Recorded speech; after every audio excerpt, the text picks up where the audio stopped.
So why it's turning? What? Why it's turning? Why it's turning? Why not? It's like a modern art. Okay. It's like a just modern statue. And okay, so do you know who is Franz Kafka?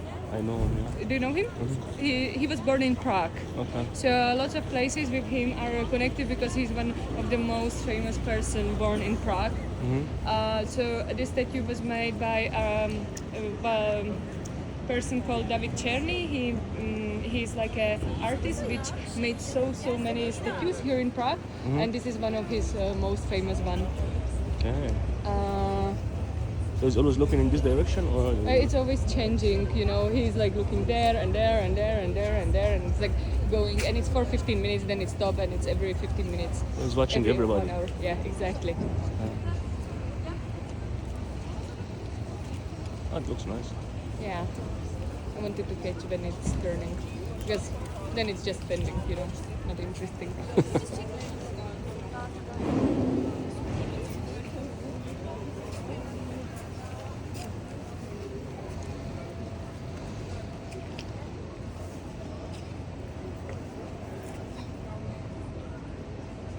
Okay, Yeah. you're done. Mm-hmm. Okay. You So know? we can go to the city center. We are out of Old Town, so it will be quite a lot of walk until we get to Old Town. I don't think you need to do a video now. Which is here from the year 1232. Havelské tržiště means the Havel market, and it's like still the oldest functional market which we hear in Prague. Here you can buy some souvenirs, but I would not recommend it. It's overpriced. So But, this market is this market is like they try to have the traditional market since the 13th century, keep it, and they are selling some typical things for Prague and some souvenirs. Okay. But the people get like their products from countryside and stuff like that, and they No, sell. it's mostly this is mostly like some chocolates and local products. Okay, some marmalade. So yeah, but I'm not really sure about the origins of them. I would guess China. No, but I mean, I think it's more like a tourist scam than. Okay, but for example, this thing is very typical Czech thing. It's like we call it a spa biscuits, which are because we have lots of spa cities, so we mostly are buying this type of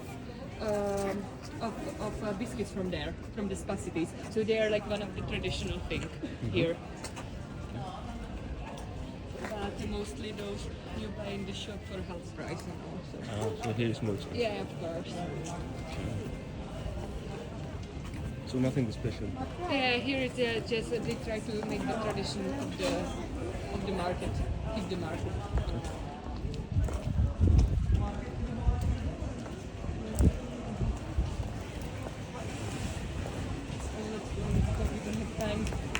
We have too short time for this, okay?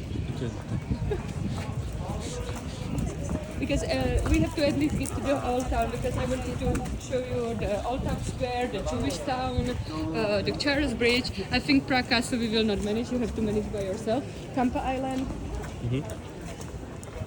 And I wanted to take you to Vyšehrad if we have time. Maybe Vyšehrad we cannot manage. So you have to manage by yourself. Until what time, until when do you stay here? I'm staying till tomorrow. Okay. Okay, so I will tell you places what to visit tomorrow, which is Prague Castle. We cannot manage it, probably. Okay. Ciao.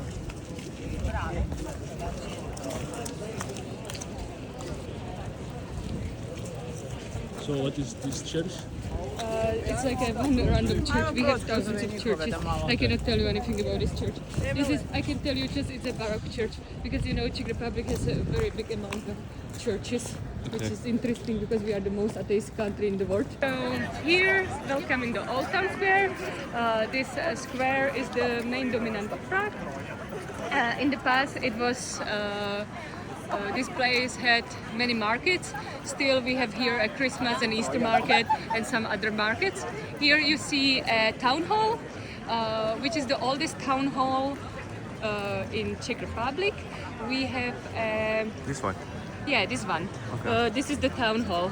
You can Yeah. see the Mm-hmm. yeah in the During the Second World War, the anti-Nazis group was there, and in the end of the war, it was quite destroyed, so they had to rebuild it. And it's from the 14th century. So here you can see the Marian column. This one. Yeah, in the middle, which actually the original one was from the year 1650, but it was also destroyed. So this is just the copy of it made a few years ago. This column, because probably you see columns like this in many European countries, they were always built for some thankfulness to the God or to the Mother Mary, for something, mostly from treatment of plague or from some winning of the war, and this was like made that the Swedish army didn't destroy Prague, so the king built it for this.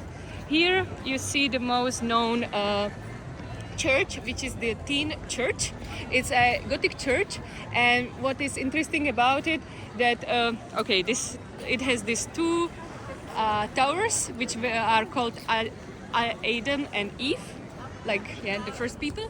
And inside is the tomb of Tycho Brahe, which was the Danish astronomer, one of the most known, because he was. We had an emperor called Rudolf II, which loved alchemists and astrology, and he had many astronomers here, and one of them was this Tycho Brahe, so his tomb is there.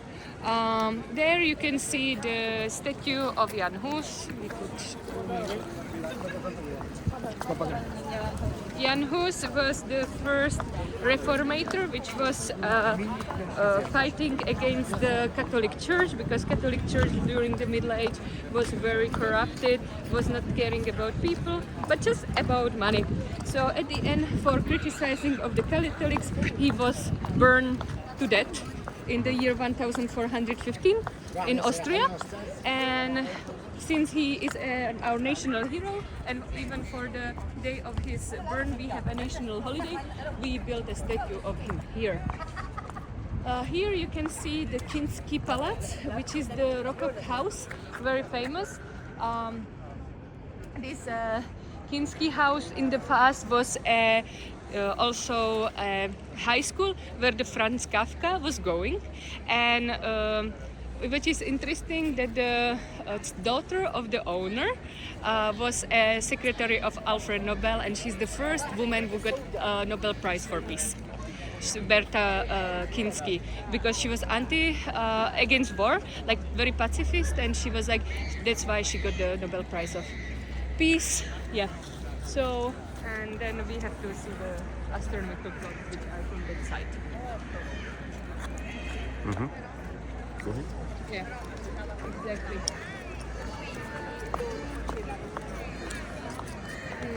Also, here you can see the 27 crosses. I will show you. So, because how I was telling about this Jan Hus, reformator and Catholic against Protestants, then here started the 30 Years' War by fighting Habsburg against the aristocrats. Here are the 27 crosses.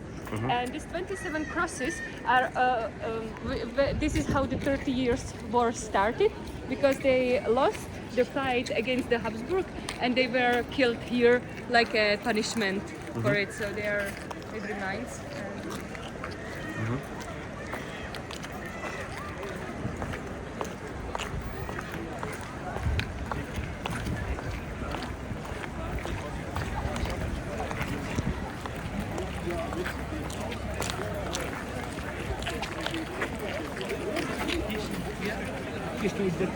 And now the main thing, the astronomical clock.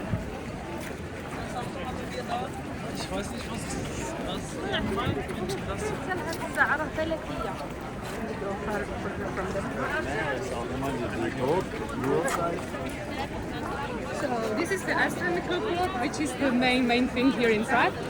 So this clock was made in 14th century by Mr. called Mikoláš from Kadaň. Even the stories are telling that the owner is Mr. Hanuš, which is not true. He was just one of the person who was taking care about this clock. And there is a story, legend, which is connected with this place, which saying that Mr. Hanush made this clock, and since it was very special and lots of cities wanted to make it, and leaders of Prague didn't want that it is built somewhere else. They burned his eyes to make him blind, that he cannot build it somewhere else. It should be just a legend, it should not be true. So I can explain you what the clock means. You can, yeah. So the original one are the upper one, the downer one are coming from the 18th century.